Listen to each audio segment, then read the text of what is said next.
Selamat pagi anak-anak kelas 10 Farmasi, siswa baru SMK Kesehatan Bina Tama tahun pelajaran 2022-2023. Selamat datang di SMK Kesehatan Bina Tama.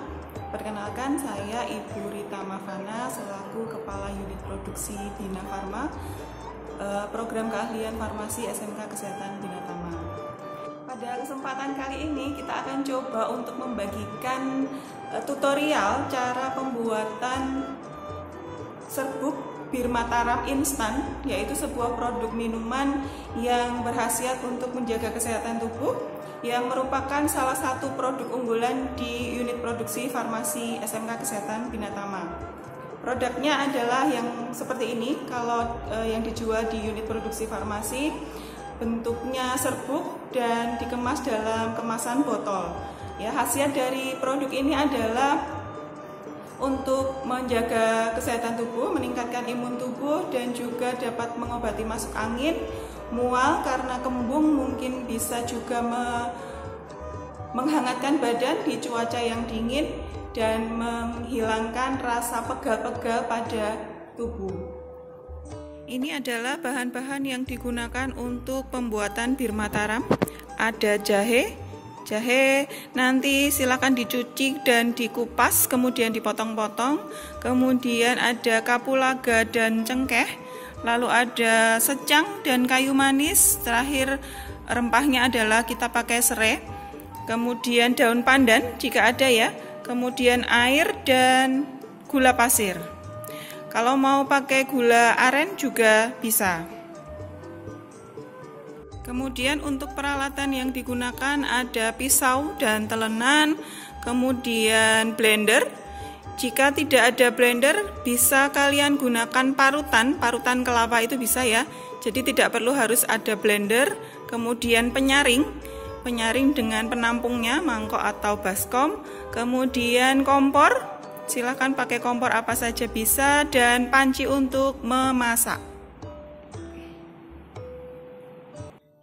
Ini Ibu tuliskan bahan untuk pembuatan Bir Mataram, dan yang sebelah kiri itu untuk 1 kg gula pasir, maka bahan-bahannya sekian. Kemudian yang tengah adalah untuk setengah kilogram gula pasir, lalu yang paling kanan untuk 200 gram gula pasir.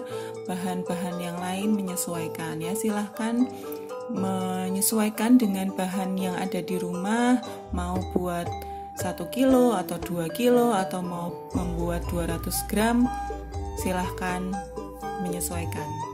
Oke, kita masuk ke proses pembuatan ya. Yang pertama dilakukan adalah mengupas kulit jahe sampai bersih ya. Ini adalah gambar dari kakak kelas kalian yang sedang melakukan produksi Bir Mataram.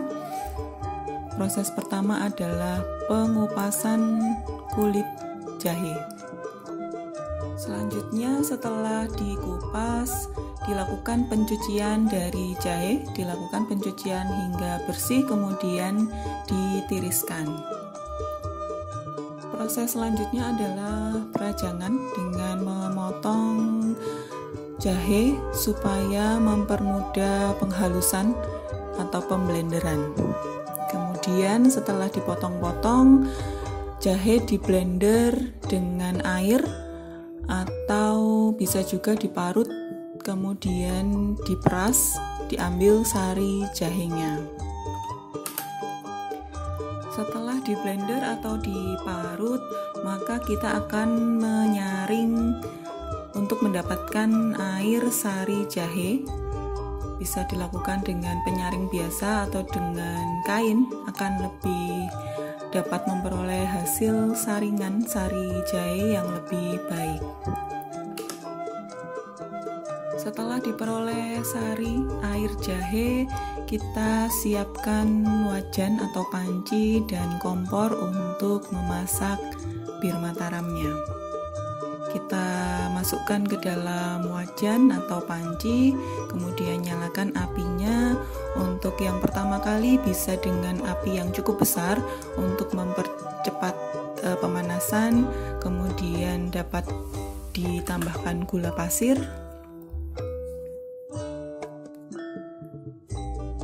kemudian dimasak hingga mendidih. Kemudian setelah mendidih bisa kita tambahkan rempah-rempahnya, yaitu cengkeh, kapulaga, kayu secang, kemudian daun pandan dan serai.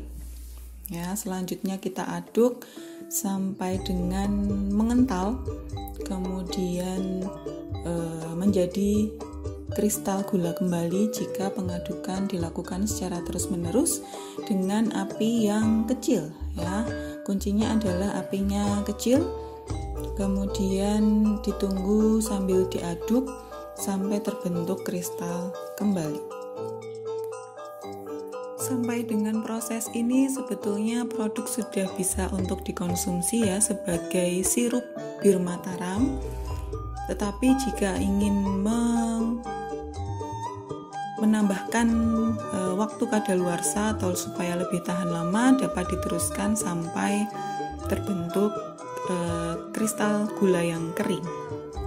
Ya, sambil menunggu proses pengeringan serbuk, bisa kita gunakan dengan selfie atau berolahraga atau ngalamun, ya, ini ngalamun. Kemudian bisa juga melakukan hal-hal lain yang bermanfaat. Karena proses pemasakan sampai dengan kering itu memakan waktu 1,5 sampai 2 jam untuk resep yang 1 kg gula pasir. Jadi waktunya cukup agak lama, ya, dan menguras energi karena harus mengaduk secara terus-menerus, tidak boleh ditinggal, ya. Kemudian ini yang sudah jadi, ya, sudah kering dengan sempurna. Setelah diaduk dengan api yang sangat kecil, kita peroleh serbuk yang kering seperti ini. Dan kemudian siap untuk dikemas ke dalam botol dengan melakukan penyaringan kering untuk mendapatkan keseragaman serbuk, ya. Jadi disaring dulu, kemudian baru dimasukkan ke dalam kemasan botol. Itu tadi, ya, kita sudah mengikuti satu persatu cara pembuatan dari minuman bir Mataram yang harapan ibu bisa kalian lakukan di rumah. Pada saat ini silakan membuat di rumah dengan berkreasi dan didokumentasikan dalam sebuah video. Jika tidak cukup waktu untuk membuat sampai dengan menjadi serbuk, maka silakan cukup sampai dengan minuman wedang saja, begitu, ya. Jadi direbus kemudian sudah bisa disajikan dan dikonsumsi. Jadi tidak perlu sampai menjadi serbuk. Kalau bisa ada waktu sampai dengan menjadi serbuk, itu akan lebih baik karena dapat meningkatkan waktu kadaluarsa, ya. Jadi bisa disimpan lebih lama jika dalam keadaan atau serbuk yang kering, gitu, ya. Silahkan berkreasi, selamat mencoba di rumah, semoga bermanfaat. Terima kasih. Assalamualaikum warahmatullahi wabarakatuh.